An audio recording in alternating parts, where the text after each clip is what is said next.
Okay. Assalamualaikum everyone. We will be starting our session. It's 9 p.m. Pakistan time. We have with us today Dr. Nasir Khatri, and we have him from all the way from Michigan.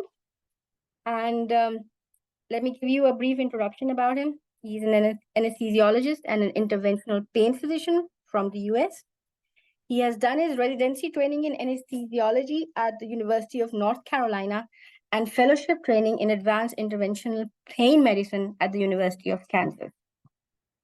He originally started his practice in Charlotte, North Carolina, but recently joined his practice in Michigan.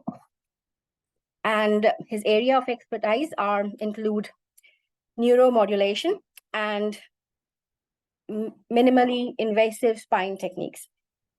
He has had the opportunity to serve on multiple advisory boards for medical device companies in the US, and he has been involved in multiple clinical trials as well, and has worked with national pain societies along with that. Also, this is his first international lecture ever, and we thank you so much for your time, and I'm sure everybody would be very much interested in your presentation today on vertebral body tumor ablations. I give this floor to you, and let's start. Awesome. Well, thank you. Assalamu alaikum, everyone. Thank you so much for this opportunity for me to, speak to you all about a topic that I'm very, passionate about and very interested in, about, radiofrequency ablation of vertebral body tumors and about cancer pain in general. I was, given this invitation by Dr. Ateeq Rahman at Shaukat Khanam, and I think it's a very, exciting, opportunity for me really to be able to give like an international talk, and to really talk about this topic as well. I'm not going to take up too much time. If at any point, I will say, if there's ever any questions, please don't, don't be shy or anything. Definitely feel free to, interrupt and ask questions as you'd like. So really the objectives of today's conversation is that I want to, talk to you guys about, targeted radiofrequency ablation for vertebral body tumors, learn proper patient selection, review the emerging body of literature that supports the use of this therapy for spinal cancer, and then we'll go over a brief case review study as well. So just as an introduction, metastatic bone lesions are prevalent in many different types of cancer, and it impacts a large and underserved patient population. Most common primary sites of cancer include prostate cancer, breast, myeloma, thyroid, and lung as well. And most often, bone metastases are a sign of advanced disease. And so these patients, unfortunately, have a very, kind of a compromised life expectancy as a result of it. This is a diagram or just a slide here that shows the different types of cancers, the 5-year world prevalence of them, and the associated median survival after they've been diagnosed, and the incidence of bone metastases as well. From this slide, you can tell that myeloma, of course, but also prostate cancer, breast cancer, and lung cancer has a very high percentage of patients who develop bone metastases.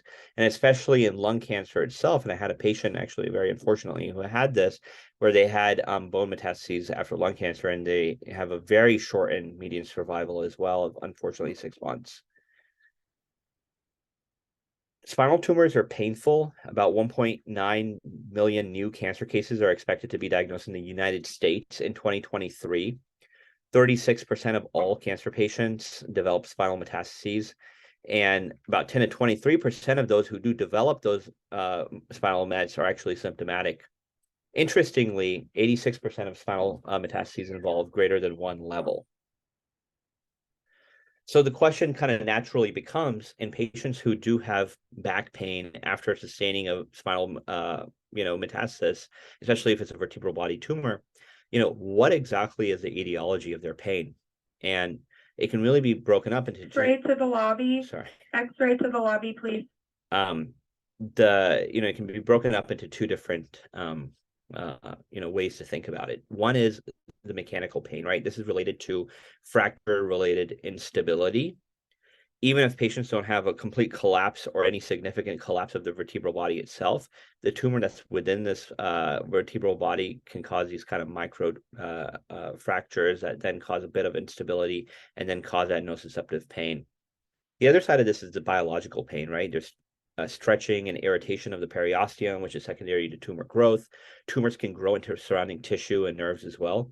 And then there's this nerve stimulation that's caused by this osteoclastic mediated cytokine release, and it causes bone resorption. So there's two different types of pain here. Now, if we're going to, talk about the treatment of vertebral body tumors with radiofrequency ablation, I think it's important to kind of take a step back and think about what is our current treatment paradigm for vertebral body tumors. And this is the part where, if I can get any insight from you guys, it would be awesome to know what the standard of care is in Pakistan, because, obviously my experience is really only in the United States. External beam radiation therapy is the standard of care for these patients as of right now. It's effective at treating pain, but unfortunately there's a latency period. And what I mean by that is that there's a gap from when the treatment occurs and to when there's relief, in terms of pain relief.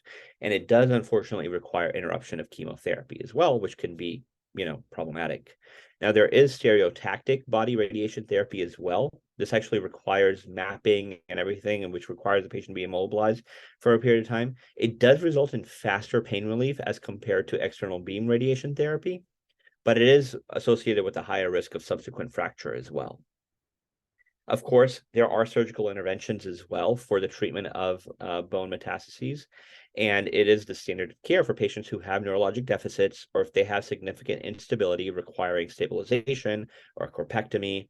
But unfortunately, this is a very invasive, surgical procedure that does require, a frank discussion with patients regarding the risk and benefit ratio.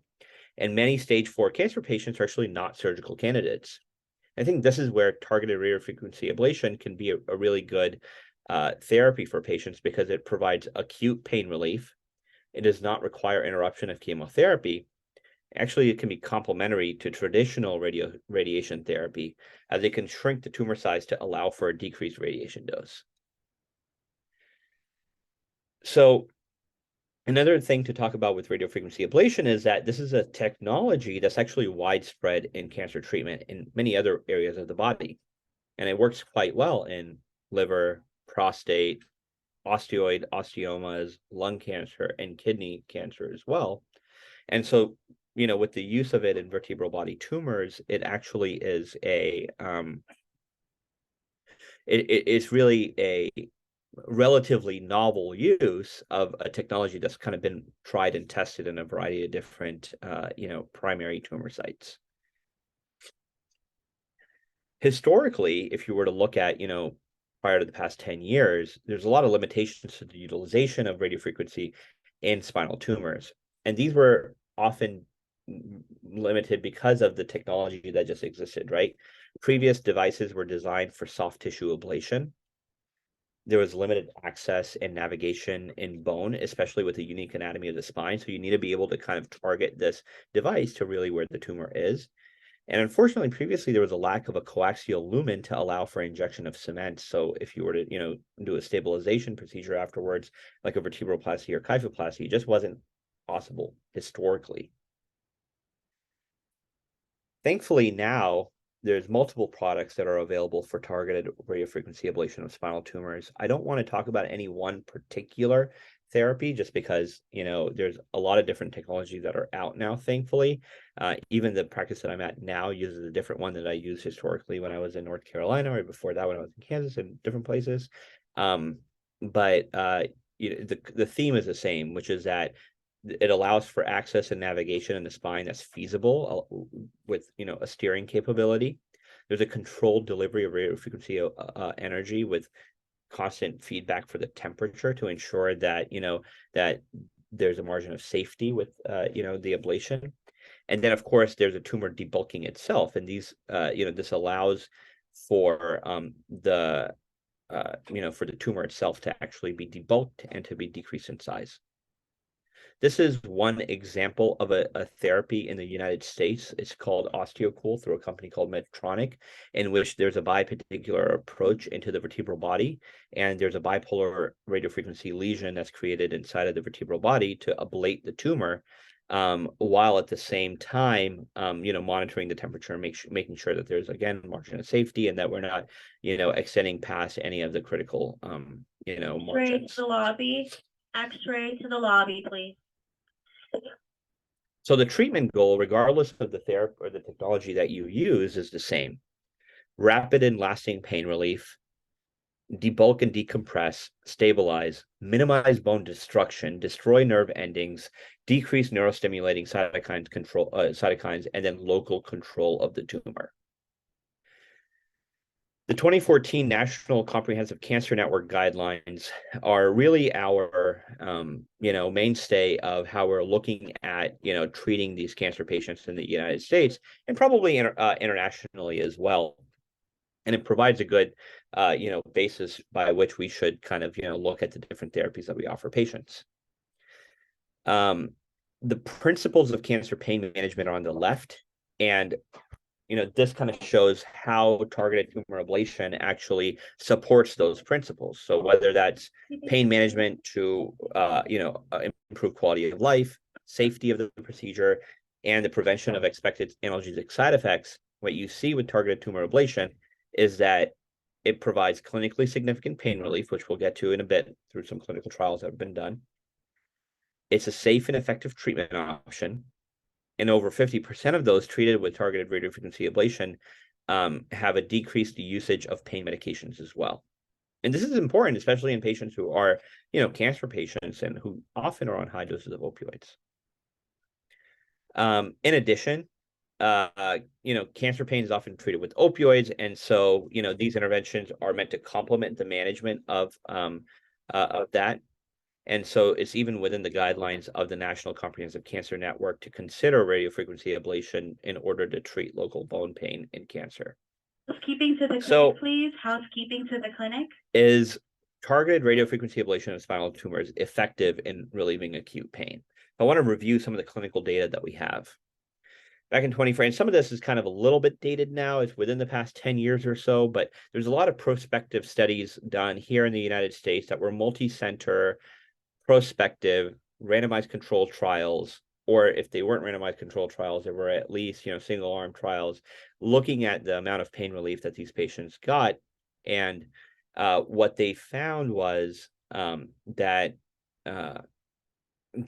not all, it was actually kind of interesting. They ablated all of these patients, but not all of these patients actually got cement augmentation, meaning a kyphoplasty afterwards. And what we see is that both at 1 week and 6 months later, they had an average pain decrease of about 77%, and greater than 50% of patients had decreased pain medications as well. 47%, there was another study as well back in 2014 that looked at, using a bipolar technique for this radiofrequency ablation, and 47 tumors were treated in 26 patients. Again, owing to the fact that most patients who have spinal pathology due to cancer have multi-level disease.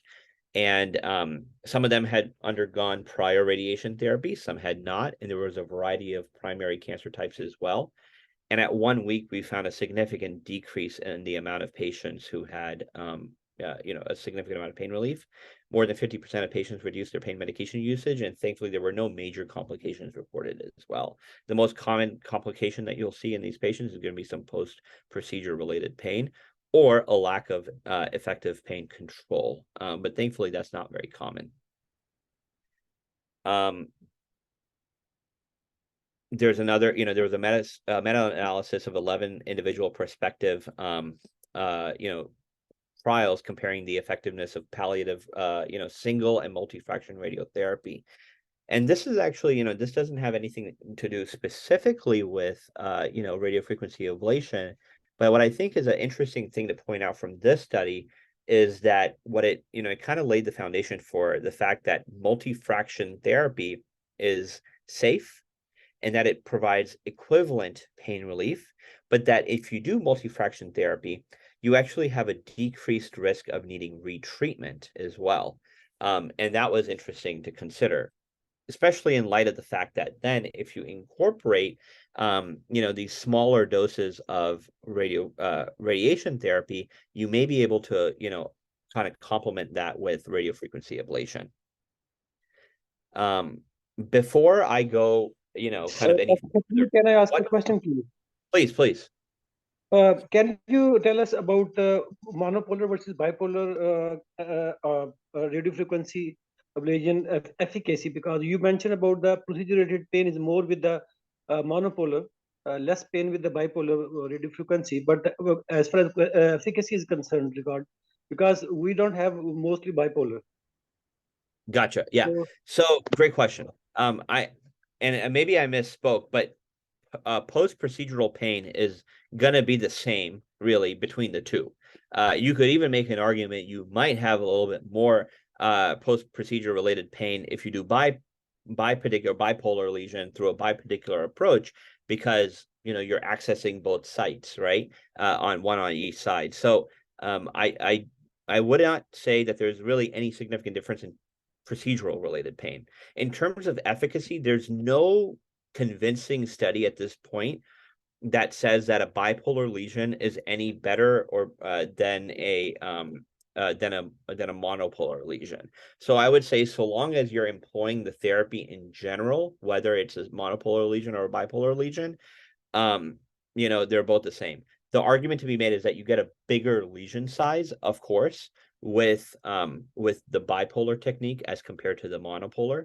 And it also allows for the actual time of the burn itself to be less with the bipolar technique as compared to monopolar, because you have, you're creating a bigger lesion. So you have less time that you're often will run this for like 12 minutes or so in the US with the bipolar technique, where it can be longer potentially, or even if you do it for the same amount of time using a monopolar lesion, this lesion itself is going to be smaller. So there's always a chance that potentially you have still left some tumor.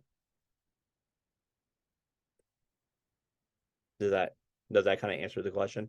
Yes, absolutely. And what about managing the problem with the rise in temperature in the local area? How we can look into that? And can you comment about a little bit on the magnitude of the current you use routinely? And you mentioned about the time as well, but what about the current you use? How much? Yeah, great question. So the first question being about sorry, the current was the second question. The first question was about yes, absolutely current, the frequency you use in your procedures. Yeah, and there was another question that you had before that. What was that? Sorry. What was that was the strategy to compensate the effect of the local temperature increase in the temperature. Got it. Okay, yes.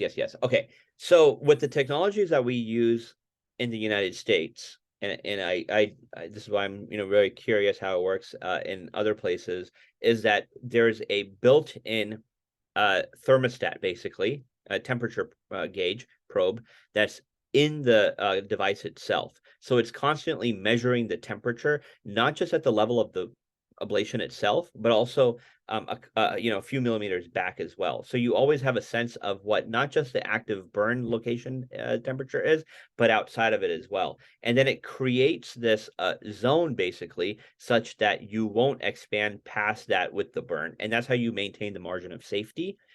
The difference with the Medtronic system with the bipolar is that it's called OsteoCool, and the reason is because there's this water that basically runs through the system, and it's not like a cryo ablation or anything.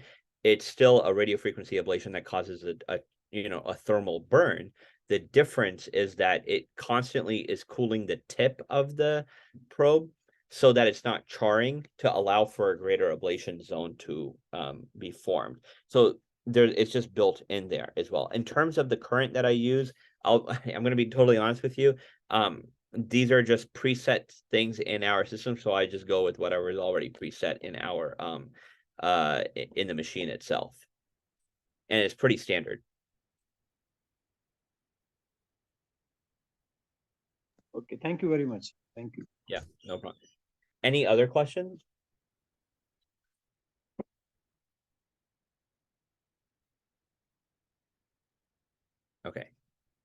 So patient selection, the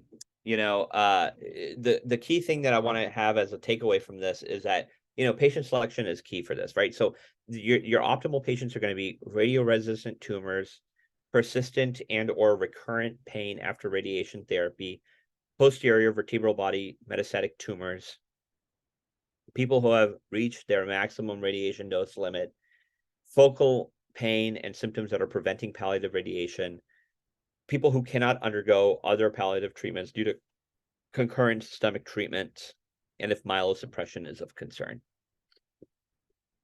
So I want to go through a few different clinical case series. I actually want to give credit to my old program director in fellowship for sharing all these slides with me for cases that he historically has done because he has longer term follow-up with those patients than the patients that I've treated. So but his name is Dawood Sayed, and he was my program director in the University of Kansas, and very prominent in this field, thankfully. So this one was a 23-year-old patient with metastatic renal cell cancer and severe increase in low back pain as well. This was a patient who, came into clinic, had 10 out of 10 pain, was on a high amount of opioids, 30 milligrams, 3 times a day of morphine, and then oxycodone, multiple times a day, 15 milligrams. Focal tenderness in the upper and lower lumbar spine, neurologically intact, thankfully. And getting an MRI, we found that on T2 star imaging that the patient had, an L2 and an L4 vertebral compression fracture with a metastatic spinal lesion as well. These were both treated with ablation,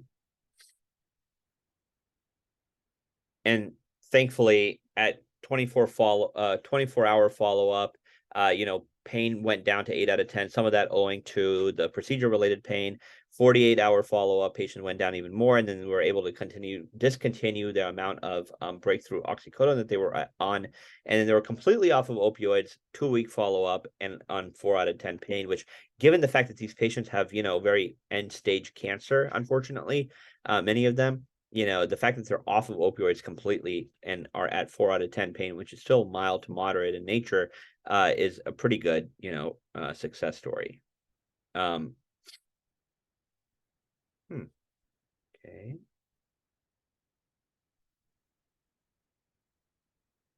Yeah, so that's the one case that I had that I wanted to share with you guys as a success story.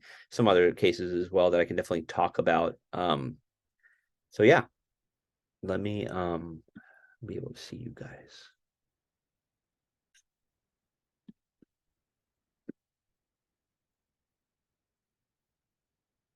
Yeah. Okay. Yeah. So so what questions do you guys have? What can I answer for you guys? Thank you very much. Another 1 or 2 questions regarding the patient selection.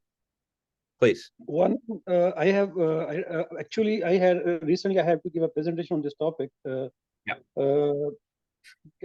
Pain management of pain management in a patient with a spine mets in the spine. So the area which I was concerned that for these procedures, we need to patient need to have some sort of spine stability to make these procedures done. So how we can ensure that we select appropriate patient regarding the stability of the spine, that during these procedures we will not aggravate the situations like doing something which can further aggravate the pain and the spine. And second point is, can you tell this point? I will ask the next question later on, please. Yeah, sure, no problem. So great question about, ensuring that there's stability in the spine is probably step number 1. So if you have a patient who has a vertebral compression fracture, or if they have, a tumor in the spine, in both cases, your first point is to ensure that they don't have any neurologic deficit, right? So that's going to be, the first thing that I look for in the clinical setting to see whether or not they have any significant contraindication to me doing any procedure at this time. That's number 1. The second thing on imaging that I'm looking for is on X-ray, is there any listhesis or anything like that. That's number one important. Number two is on MRI, is there a burst fracture? Is there any significant retropulsion into the canal itself? That itself is not an absolute contraindication to doing any vertebral augmentation, but certainly is something to consider because by putting a balloon in there and putting cement in there, that certainly can be an issue. The other thing sometimes is, especially if you feel like you have a significant amount of collapse in the posterior aspect of the vertebral body, then what I look for, sometimes I even get a CT scan, because what I want to make sure is that there's not some clefts that have developed inside of the vertebral body close to the canal, so that when I start injecting my cement, it'll actually go through those clefts into the canal itself, and then that becomes a big problem really fast. So those are some of the things that I look for to ensure that patients do not have that's how I check for some of the instability or significant contraindications of doing this procedure.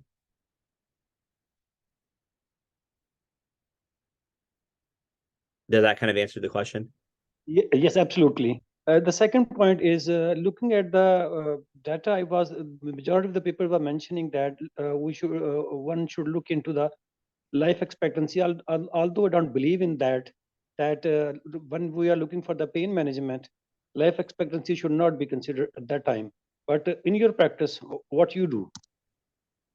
Yeah, it's funny. I actually gave the same presentation this morning to my own group at work, in our grand rounds, and the same exact question was asked. And what I said was that, in the United States, as I'm sure obviously, this is a therapy which, we have to get insurance approval for. So unfortunately, sometimes our treatments can be dictated by insurance company policies.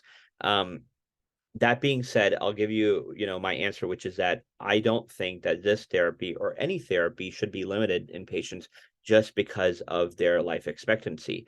The most common thing that you'll hear of a timeline is 6-month life expectancy. If it's less than that, they're not a candidate.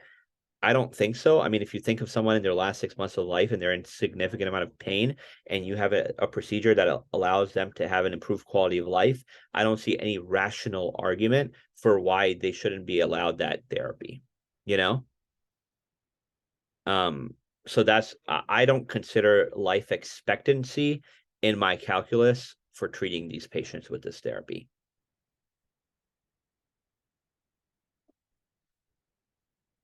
I think that's a fantastic thing.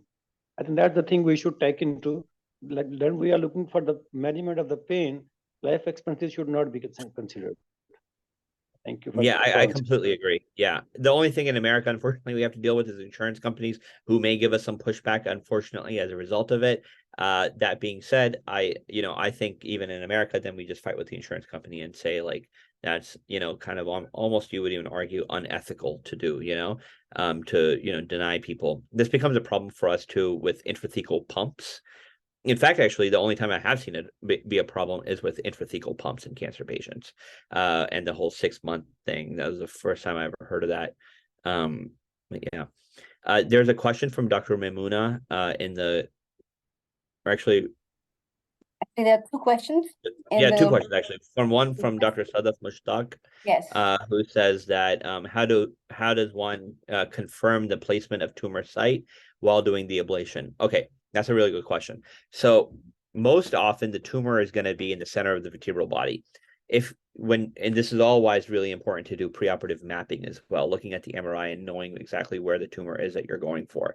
And so you use your, the ability to steer this cannula in one direction or another to get to the center where you believe that it's going to be. Now, I don't do this under CT guidance. I only do this under fluoroscopic guidance. So I, look in a biplane view, both AP and then lateral, to ensure that, my cannula is placed relatively around the area where I think that this tumor is going to be. Knowing that obviously the ablation zone is going to be big enough that even if I'm off a little bit, it'll be okay. But definitely making sure that, I can't stress this enough, looking at the MRI beforehand is going to be key to ensure that you're doing this in the right area. Does that answer the question? Any place for ultrasound guided radiofrequency in spine in near future? Or are you doing it? No, I not with radiofrequency ablation for tumors of the spine. The problem is, even if you have a patient who's skinny enough where you would be able to use ultrasound, being able to navigate, obviously you can't see the inside of a bone very well on ultrasound. And so therefore being able to use this therapy with ultrasound would be very, very challenging as of right now. I think fluoro and then CT guidance are really the mainstay of therapy at this time, or the modality for how we image modality for this therapy. Selecting the site of the lesion, I think one should also look into the lesion which is causing the main pain, because there might be a multiple lesions in the vertebral bodies, but the level which causing the pain is the more important. So we have to look into Absolutely the agree. clinical examination as well, where the pain is most hurting. So sometimes it is there are few cases where this the colleague that there were multiple lesions, but there are only 2 lesions were causing the pain. So they have to select and look into the clinical examination what the level they are mainly going to that.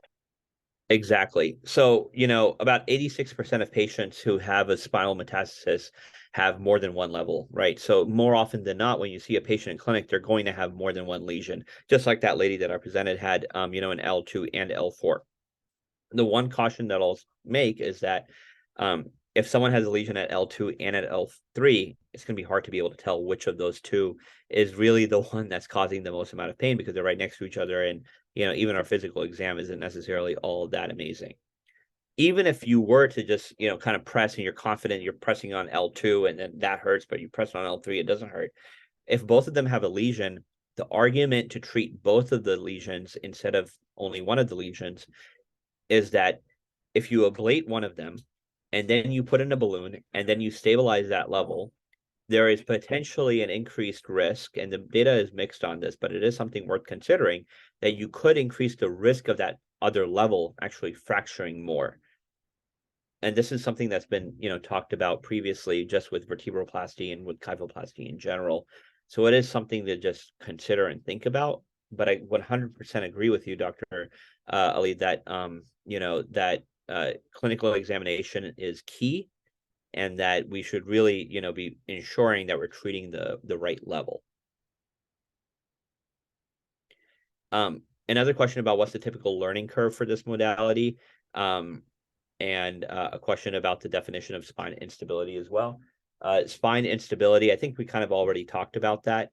In terms of the learning curve for this procedure, certainly I would say it does take some time and experience to learn. If you have been doing vertebroplasty or kyphoplasty, it's going to be easier to do as compared to having never done it before. I think the bipedicular approach or unipedicular approach in access is probably the biggest thing to learn. So it does take some time. Perfect.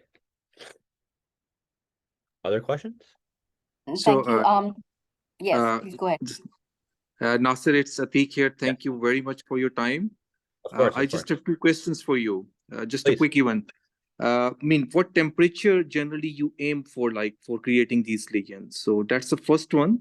Second one, is there any selection criteria for to use bipolar and unipolar, or it's just a random, like what will depending upon the available technology in the unit?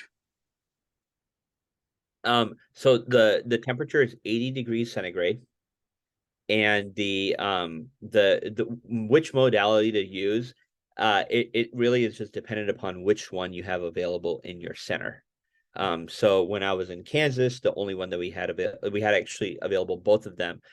There's a thought process that people have that creating the larger lesion size is probably better, and so often in the United States now you'll see a bipolar lesion being created.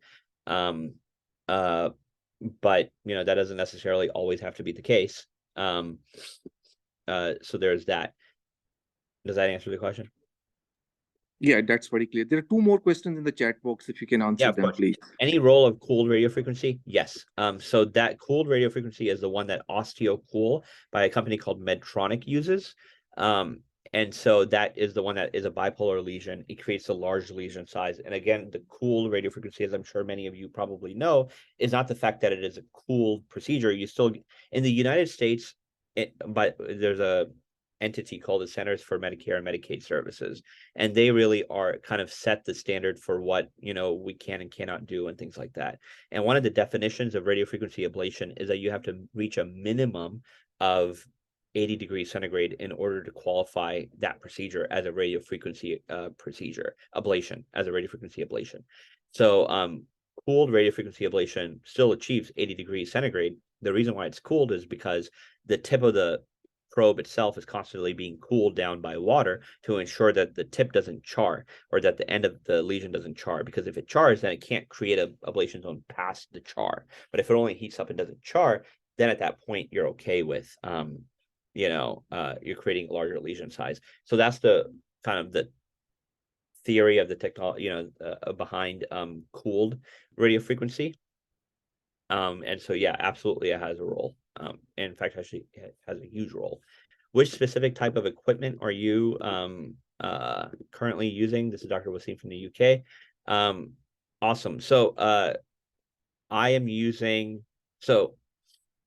I started this position here a month ago. So now over here, they're using a company called Stryker, and they have their own kind of equipment. But historically, I've used Medtronic, OsteoCool. And then before that, I was using another one called the STAR procedure, which is a unipolar lesion. Yes, we have another question. Yeah. It says, what exactly we target while doing RFA for tumor in vertebral body? What exactly do we target? Okay. If I understand this question correctly, and you mean by, well, we're targeting the tumor. We target the tumor based on the location of the tumor that we see on imaging on the MRI. So wherever the tumor is inside of the vertebral body, we would just target it there. And I would love to do, these activities, in Pakistan. So inshallah, soon enough, I can maybe come by in person, and we can all get together. Inshallah. Yeah, that would be great. Yeah. Any more questions? After how long can you go for a second go if needed? What interval should be given? Okay, great question. So I would not treat the same level twice. If you do one level and they're continuing to have pain, I would re-image them to ensure that they haven't developed a new tumor anywhere else, or that there's no other reason why they're developing the pain. If they have, good pain control at first, and then now they're having pain again, and you already stabilize them with a kyphoplasty as well after the procedure, then most likely it's not that same area that's causing pain. Re-image and see whether or not they're having pain from a different lesion.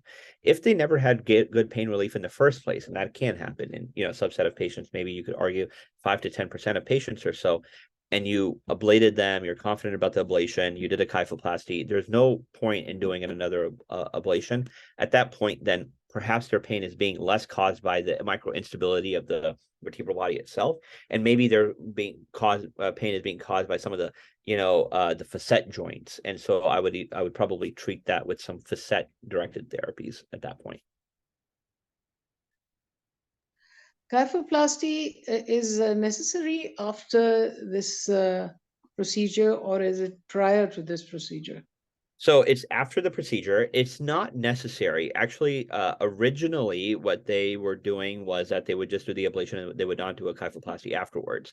What they found was that the patient had an increased risk of having a vertebral compression fracture because, the bone's already weak because there's a tumor inside of it. Then you ablate the tumor and now it's even weaker. So there's a higher risk. And sometimes some of these patients already have osteoporosis.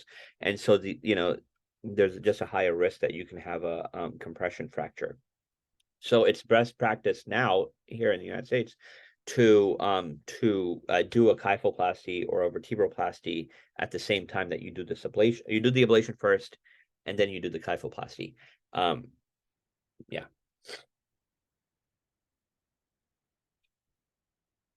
There are a few case series of kyphoplasty after abrasions. mentioning that there is a significant outcome, better outcome regarding the pain management because they have a longer duration of pain relief as compared to without kyphoplasty. As compared to doing an ablation with no kyphoplasty, you mean? Yes. Yeah, exactly. Yep, exactly right.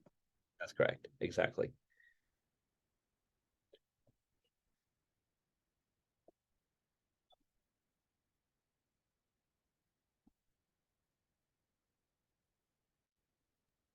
Any more questions? Does patient require sedation for the procedure, for this procedure? Yes. Patients often do need sedation. Some Versed or midazolam and fentanyl would often be good enough, but you can do general anesthesia as well. I try to avoid general anesthesia just because I don't use any neuromonitoring or anything, and I just want to make sure that I'm not anywhere that I shouldn't be, especially when creating a burn. I think having patients like awake enough during the burn is important to ensure that you're not, God forbid, doing something, burning a vital neural element. So.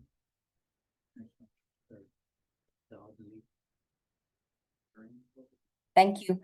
Thank What you. possible complications or side effects would you expect or you have witnessed during this tumor ablation or post procedures? So possible complications are many, right? And most of those are going to be related to the fact that you're creating an ablation near the spine itself, which can be quite, problematic. But also, there's the fact that you're doing a kyphoplasty and a vertebroplasty or a vertebroplasty, and so you're injecting cement. So there's always that risk of extravasation either into the disc or worse into the spinal canal as well, which can cause, at worst, cauda equina syndrome. But the most common side effects that I often see are the two that I mentioned earlier. One is just going to be the post-procedural pain, and then the other one is post-procedural pain and maybe incomplete pain relief in about 5 to 10% of patients. Thank you so much. No more questions here, but anybody from the audience?